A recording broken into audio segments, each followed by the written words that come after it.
Kung meron guilty sa atin dito, i-expose natin tapos sa ethics committee. Huwag natin pigilan ng witness. Kung gusto ituro ni Bryce, kung siyam kami sa minority, ituro niya.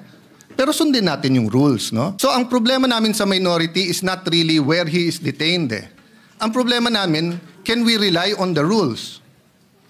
Because ang tamang procedure doon, kung hindi natin pinagbotohan to sa floor, is that either the chairman decides and we all give our concurrence sa chairman, or he informs us, may letter, anong tingin nyo?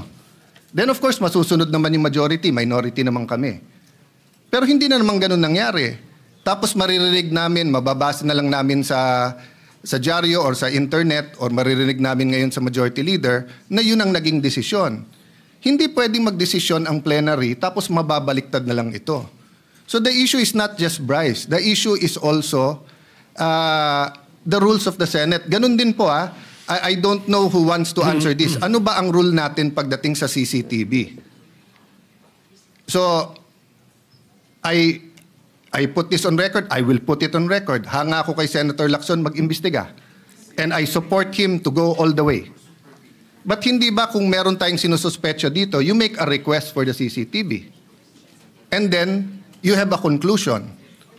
Kasi kung hindi, lahat na lang tayo titingin sa CCTV tapos sasabihin natin dito, may nakita akong ganito, pumunta sa media. May nakita ko, pumunta sa ganito. Di ba? So, yes, the government is under attack and that's legitimate. The Gen Zs are rising up. That's legitimate. They should. But we should not attack ourselves.